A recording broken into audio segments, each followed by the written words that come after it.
9일차 창세기 25장에서 27장. 아브라함은 하나님의 약속을 붙들고 평생을 걸어온 믿음의 사람이었습니다. 세월이 흐르자 아브라함은 늙고 나이가 많아졌습니다. 하나님은 그에게 큰 복을 주셨고 그는 많은 재산과 종들을 가지게 되었습니다.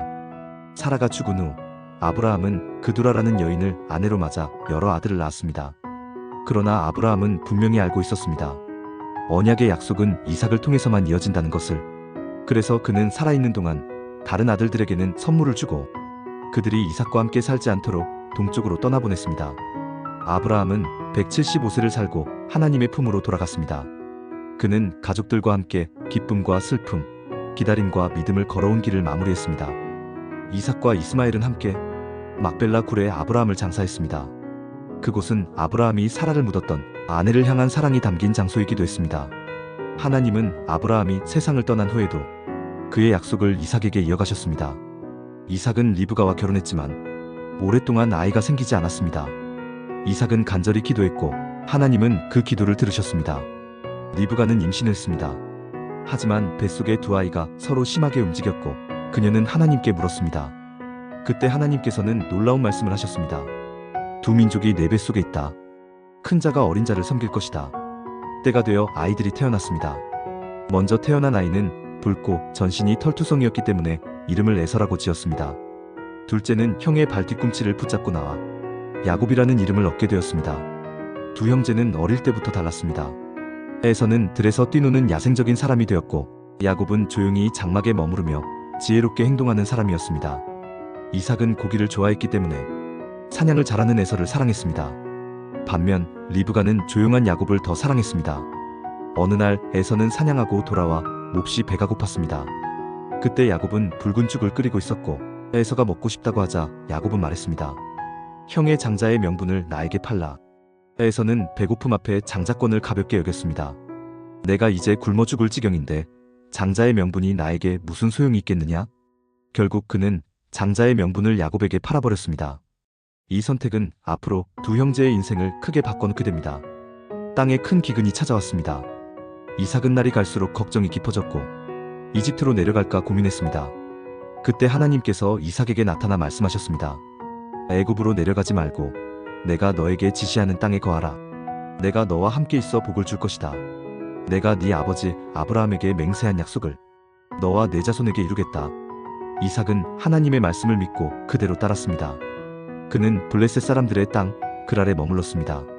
그곳에서 이삭도 과거 아브라함처럼 실수를 반복했습니다. 아내 리브가가 아름다웠기에 자신의 생명이 위험할까 두려워 그녀를 누이라고 속였습니다.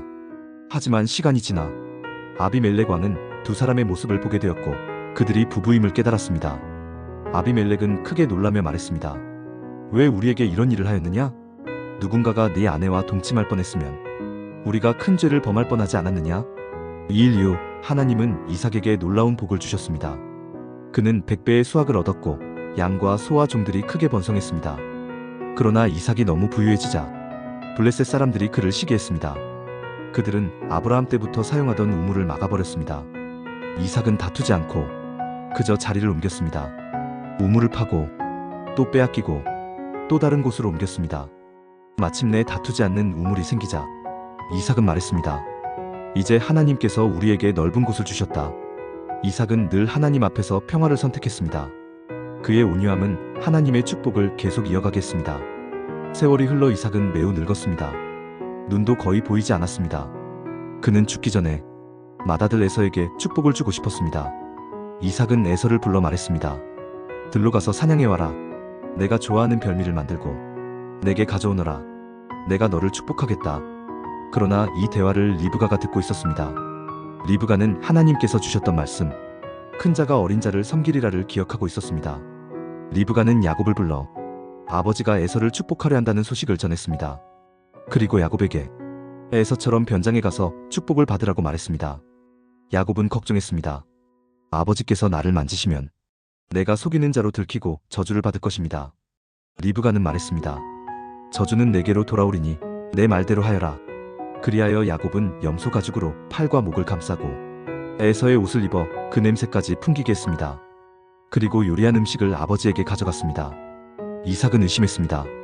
목소리는 야곱 같구나. 그러나 팔을 만지니 에서 같구나. 결국 이삭은 야곱을 축복했습니다. 하늘의 이슬과 땅의 기름진 곳을 너에게 주며 너를 섬기는 민족과 형제들이 있을 것이다. 야곱이 막 돌아가자 에서가 사냥한 고기를 들고 왔습니다. 그제서야 이삭은 속았음을 깨달았습니다. 에서는 분노하며 야곱을 죽이겠다고 결심했습니다. 리브가는 이 소식을 듣고 야곱을 외삼촌 라반의 집으로 보내 숨기게 했습니다. 그리고 이렇게 말했습니다. 며칠만 피신하면 된다. 그러나 그 며칠은 야곱의 인생에서 아주 긴 시간이 되었습니다. 이렇게 하나님은 약속을 이루시는 과정에서도 사람의 연약함을 그대로 드러내시지만 동시에 그 연약함을 통해 놀라운 계획을 이루어 가십니다.